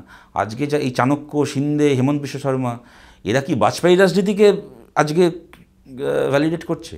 আমি মমতা বন্দ্যোপাধ্যায়ের মতো ওই করছি না যে বাজপেয়ী ভালো, আডবাণী খারাপ, আডবাণী ভালো, মোদি খারাপ, মোদি ভালো, যোগী আদিত্যনাথ খারাপ, ওগুলো মমতা ব্যানার্জি করেন ঠিক আছে, কিন্তু আমি বলছি যে মানে বাজপেয়ীর ওটাকে যদি আমায় সমর্থন করতে হয় তাহলে সেই যুক্তিতে কী করে আজকে মোদির এই রাজনীতিকে জাস্টিফাই করা যায়, তাই না? এখন তো মমতা বলেন বুদ্ধবাবু ভালো বলেন। আসলে যিনি সক্রিয় রাজনীতি থেকে অবসর নিয়ে নেন তাকে মুখ্যমন্ত্রী খুব প্রেজ করেন, কারণ তখন তার কাছে আর ইমিডিয়েট চ্যালেঞ্জ না, এটা তো মানুষের ধর্ম, এটা মানুষের ধর্ম, বিদ্যাটা। আচ্ছা, এই যে নতুন পুরনো দ্বন্দ্ব, এটা কি তোমার কি মনে, তোমার রাজনৈতিক বোধ কি বলে? তুমি সিপিএম এর নেতা, আমি সেগুলোই বলছি না, একজন সচেতন নাগরিক, একজন ইয়াং ছেলে, কি মনে হয় এটা মমতা অভিষেকের দ্বন্দ্ব নাকি লোক দেখানো? আমি এইটা বুঝি যে বিয়েবাড়িতে এক তো বুফেতে খাওয়া হয়, আর যেখানে দেখবে বসিয়ে খাওয়া হয়, পাত পেরে খাওয়ানো হয়, ওখানে সবাই একসাথে খেতে বসে না, ব্যাচ সিস্টেম হয়। একটা ব্যাচ খেতে বসে, খেয়ে উঠে গেলে পরের ব্যাচ খেতে বসে। তৃণমূল নতুন পুরনো রকম, একটা ব্যাচ খেয়েছে উঠে গেছে, পরের ব্যাচ এবার খাবে, চুরির টাকা, গরুর টাকা, কয়লার টাকা, বালির টাকা, সেই ব্যাচ খেয়ে আবার উঠে যাবে, পরের ব্যাচ আবার খেতে বসবে। নতুন তৃণমূল পুরনো তৃণমূল বলে কিছু হয় না। তৃণমূল মানে চোর তৃণমূল। তৃণমূলকে ঢাকিসহ বিসর্জন না দিলে চোর, এবার কে নতুন চোর কে পুরনো চোর দিয়ে সাধারণ যার চুরি যাচ্ছে তার কাছে কি যায় আসে বলো? যে আমার বাড়িতে একটা 80 বছরের চোর এসেছিলো না 40 বছরের চোর এসেছিলো, তা চোর তো চোর, তাকে তার পরিশ্রমের সম্পদ চুরি করে নিয়ে চলে গেল, সুতরাং চোরেদের হাত থেকে বাড়ি গিয়ে রক্ষা করতে হবে। অদিতদা একটা কথা বলেছেন যে অভিজিৎ গাঙ্গুলি অবসরের পরে যদি রাজনীতিতে আসেন, মুখ্যমন্ত্রী পদপ্রার্থী করা হয়, তিনি সবার আগে লাইনে দাঁড়িয়ে ভোটটা দেবেন। কিভাবে দেখো বিষয়টাকে? না, উনি বলেছেন ওনার মতামত, আমি কী বলবো? তোমার মতামত কি? আমি দেখো, এটা আমার মনে হয় এই আলোচনাগুলো, আমি অধীর চৌধুরী অত্যন্ত সিনিয়র নেতা, আমি ওনার প্রাজ্ঞতাকে বা ওনার লড়াই যা আছে, আমার তো সেই জায়গা থেকে ওনার বয়সের থেকে বড় কথা, মানে ওনার যা সব মিলিয়ে ওনার যা অভিজ্ঞতা রয়েছে, আমি কখনোই তো সেটাকে আন্ডারমাইন করতে পারি না। তবে আমি একটা জিনিস বুঝি, দেখো, প্রশ্নটা খালি ব্যক্তি জাস্টিস অভিজিৎ গাঙ্গুলির নয়, একাধিকজন বিচারপতি, জাস্টিস অমৃতা সিনহা হতে পারেন, বিশ্বজিৎ বসু হতে পারেন, বা যারাই এখানে আছেন, জয় সেনগুপ্ত আছেন, এনারা যে ভূমিকাটা পালন করছেন, একটা সরকার যাদের কাজ ছিল জাস্টিস ডেলিভার করা, তারা যখন একেবারে চোর দ্বারা পরিচালিত এবং চোরেদের পক্ষে কাজ করলো, তখন এই কয়েকজন জাস্টিস এবং আইনজীবীরা মিলে সত্যি সত্যি বাংলার একটা বড় মানুষকে কিছুটা জাস্টিস দিয়েছেন। কি মানুষ আশা করতে পেরেছে যে সরকার নেই, পুলিশ নেই, তো কিছু একটা ইনস্টিটিউশন আছে, মানে রাস্তায় মিটিং মিছিল আন্দোলন আছে ঠিক আছে, কিন্তু রাষ্ট্রের একটা ইনস্টিটিউশন অন্ততপক্ষে এখনও অবধি আছে, যেখানে কিনা আমার একটা, মানে যার কাঁধে আমার মাথা রাখার এখনও জায়গা আছে। এবার কী হচ্ছে, তাদের এই পোস্ট রিটায়ারমেন্ট লাইফের রিহ্যাবিলিটেশনের বিষয় নিয়ে যত আলোচনা করা হবে না, তত তৃণমূল যেটা বলার চেষ্টা করছে যে এই লোকগুলো আজকে এই সিদ্ধান্তগুলো নিচ্ছেন, এগুলো আইনসম্মত বা ন্যায়সম্মত বলে নয়, এরা এদের একটা পলিটিক্যাল লক্ষ্য থেকে এই সিদ্ধান্তগুলো নিচ্ছেন, তৃণমূলের এই কথার জোরটা কিন্তু বাড়বে। হ্যাঁ, আমি কি বোঝাতে চাইছি বুঝতে পারছি? ধরো একজন সুপ্রিম কোর্টের এক চিফ জাস্টিস সারা জীবন কাজ করে রিটায়ার করার আগে শেষ রায়টা দিয়ে গেলেন, ভারতবর্ষের এত বছরের এবং ভারতেরই প্রণীত সংবিধানের সব আন্ডারস্ট্যান্ডিংকে নস্যাৎ করে যে অযোধ্যায় ওই মসজিদের জমিতে মন্দির হবে, দিয়ে ওই শেষ রায়টা দিয়ে রিটায়ার করলেন। 6 মাস পরে সেই বিজেপির রাজ্যসভার এমপি হয়ে গেলেন বিজেপি থেকে। সুতরাং আজকে কিন্তু এটা বলার জায়গা তৈরি হলো রাইটলি সো, যে আপনার একটা কথা হয়েছিল, আপনার পরবর্তী পলিটিক্যাল রিহ্যাবিলিটেশনটা সেটেলড হয়ে গেছে, আপনি আপনার রায় নয়, ওটা আপনার কাছে একটা রিহ্যাবিলিটেশন প্যাকেজের একটা বিনিময় মূল্য। আমি কখনো এটা চাই না জাস্টিস অভিজিৎ গাঙ্গুলি হন কি অমৃতা সিনহা হন কি বিশ্বজিৎ বসু হন কি জয় সেনগুপ্ত, যারাই হন না কেন, তারা যে ন্যায়টা আজকে করছেন, সেই ন্যায়টার ভেতর এই চোরগুলো কোনো রকম কোনো মানে তার অন্য মানে প্রচার করার সুযোগ পাক। এদের আর সত্যি বলার কিছু নেই, এদের ক্যামেরার সামনে এদের টাকা দিতে দেখেছি, এদের প্রেমিকাদের খাটের তলা থেকে কোটি কোটি টাকা বেরিয়েছে, হাজার হাজার ছেলে মেয়েকে চোখের জলে ভাসিয়ে রাস্তায় বসিয়েছে, এখনো বসে আছে। প্রশ্নটা খালি যারা রাস্তায় বসে তাদের নয়, স্কুলে যে বাচ্চাগুলো ক্লাস করতে যাচ্ছে, তারা তৃণমূলের কাছে পয়সা দিয়ে চাকরি কেনা কিছু অযোগ্য শিক্ষকের কাছে পড়াশোনা করতে বাধ্য হচ্ছে, এদের ক্ষতিটা আরও বেশি। হ্যাঁ, এদেরকে কিন্তু এই কুশিক্ষাটা বা ভুল শিক্ষাটা আগামী কয়েক দশক বহন করতে হবে। এই দৃশ্য আমরা দেখেছি, অর্কদা টাকা দিয়ে চাকরি পেয়েছে, সে তো জানে না ক্লাসে কী পড়াতে হবে, কারণ ছাত্র প্রশ্ন করলে উত্তর দিতে পারছে না, ছাত্র প্রশ্ন করলে ছাত্রকে মারছে, ভাবো তো, আমার বাড়ির একটা বাচ্চা ছেলে কি তোমার বাড়ির একটা বাচ্চা মেয়ে স্কুলে পড়তে যাবে, একটা জিনিস পড়া বুঝতে পারলো না, স্কুল ক্লাসে টিচারকে প্রশ্ন করবে, টিচার তাকে মারবে, আমার বাড়ির বাচ্চাটা মার খেয়ে আসবে, তার দোষটা কি? না, সে এমন টিচারকে প্রশ্ন করেছে যে টিচার টাকা দিয়ে চাকরি পেয়েছে, তাই তার কাছে সেই টিচারের কাছে বাচ্চাটার একটা সিলেবাসের প্রশ্নের উত্তর নেই। এই তো দিল ওরা পশ্চিমবাংলাকে। তারপরে এই চোরগুলো যখন আর কিচ্ছু বলার নেই, তখন কিছু বিচারপতির চরিত্র হনন করে ওরা একটা অজুহাত খাড়া করতে পাক। আমি চাই না ওদের হাতে এই অজুহাতটা দিতে, তাই আমি এই ধরনের ওই স্পেকুলেটিভ আলোচনাটাকে আমি আই ডু এগ্রি। এই 3 রাজ্যের, আমি তেলেঙ্গানাটাকে বাদ রাখছি, এই গোবলয়ে 3 রাজ্যের নির্বাচনের ফলাফলের পরে মমতা বলেছেন এটা বিজেপির জয় নয়, কংগ্রেসের পরাজয়। তুমি কতটা সহমত পোষণ করো? আমি কিছুটা সহমত পোষণ করি, সত্যি কথা বলতে। প্রথম কথা হচ্ছে এটার মধ্যে বিরাট কিছু কি ঘটেছে আমি জানি না। ডেফিনেটলি মধ্যপ্রদেশ এবার যদি কংগ্রেস জিততে পারতো সেটা একটা বিরাট ব্যাপার হয়ে যেত এত বছর পরে। মধ্যপ্রদেশ স্পেক্টাকুলার রেজাল্ট, 8% ভোট বাড়লো 20 বছর পর। এতটা কেউ ভাবেনি, কোনো এক্সিট পোলও দেখাচ্ছিল না এতটা। তবে এটাও ঘটনা, এই 5টা রাজ্যের মধ্যে তো আগেরবার বিজেপি 5-0 জিতেছিল, সুতরাং এবার তো 3টেতেই হেরেছিল। কোনটায় হয়েছিল? 2018 মধ্যপ্রদেশে তো তার কদিনের মধ্যে গভর্নমেন্ট করে নিল, এবং লোকসভার পরে, লোকসভার পরে। কিন্তু মধ্যপ্রদেশের ওদের কিন্তু ভোট পার্সেন্টেজ বেশি ছিল কংগ্রেসের থেকে, 6%, কংগ্রেসের 4টে না 5টা বেশি ছিল, পরে বেরিয়ে গেল, হয়ে গেল মধ্যপ্রদেশ। বাকি এগুলো সবই ওইটা মিজোরামটা ওরা জোট করে কন্ট্রোল করছিল, আর এগুলো তো তেলেঙ্গানা তো কার্যত ওদেরই এই বসছিল, টিআরএস এখন বিআরএস হয়েছে, আর ওদের ছত্তিশগড় ছিল ওদের হাতে, আর রাজস্থানটা আমি ভুল বললাম, ওটা কংগ্রেস জিতেছিল।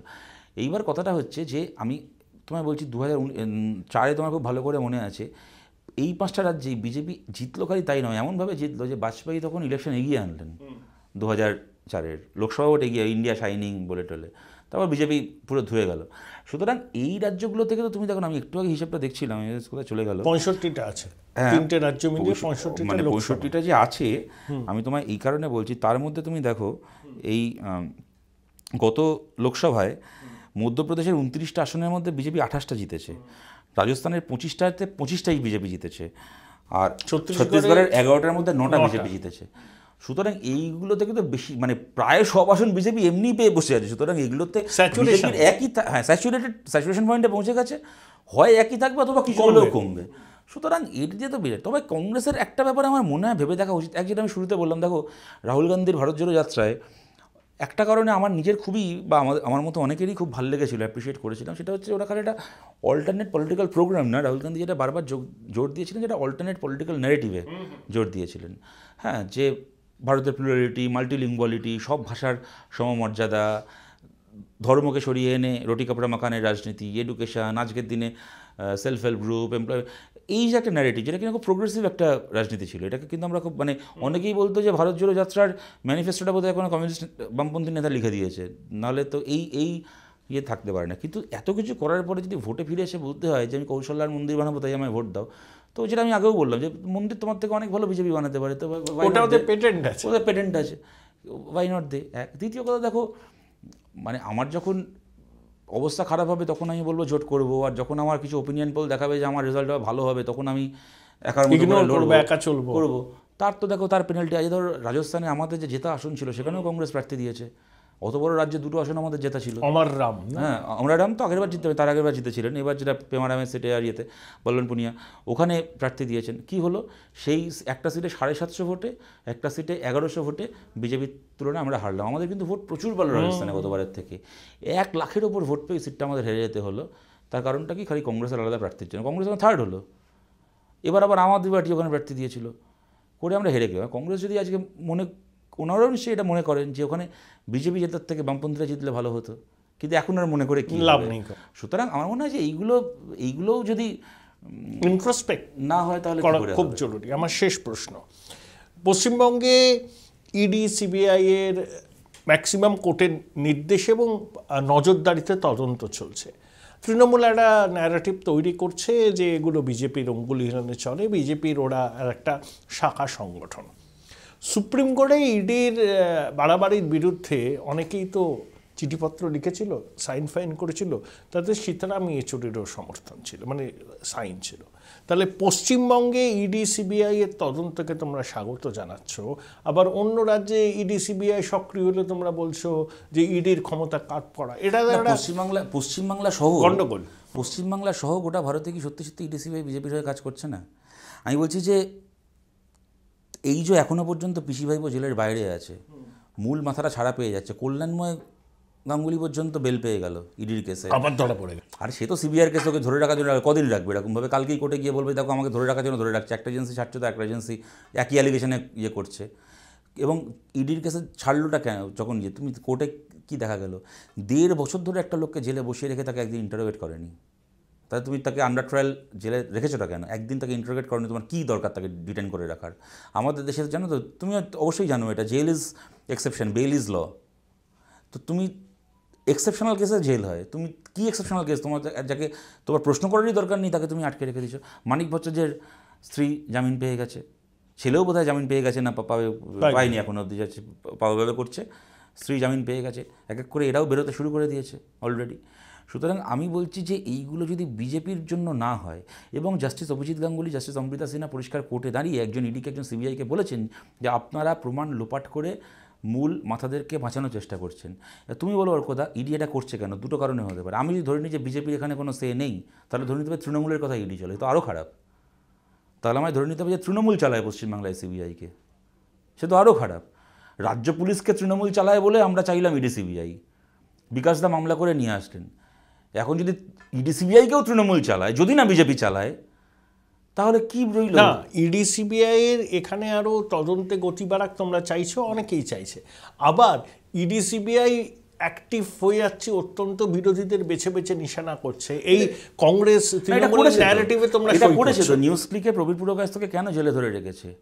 একটা সংবাদ সংস্থা চাইনিজ কোম্পানি থেকে তারা অ্যাডভার্টিজমেন্ট পেয়েছে, এই তো।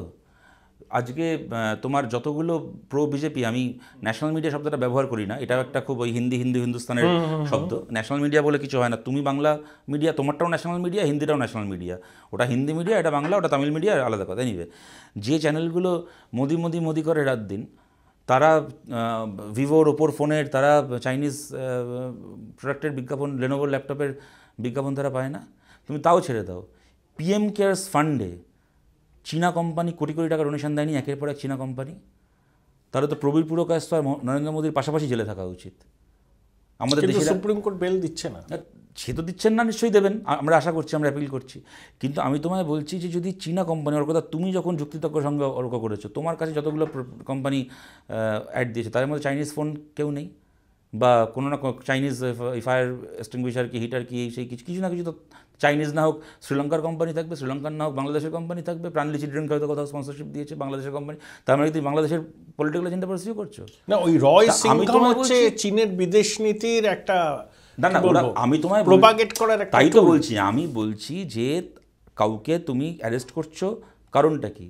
তুমি চায়নার থেকে অ্যাড নিয়ে, চাইনিজ কোম্পানি, মানে চায়নার কোম্পানি না, চায়না গভর্নমেন্টের নয়, ভিভো তো আইপিএলও হ্যাঁ করেছে, একটা কোম্পানি যেটা চাইনিজ কোম্পানি, তার তুমি বিজ্ঞাপন নিয়েছো।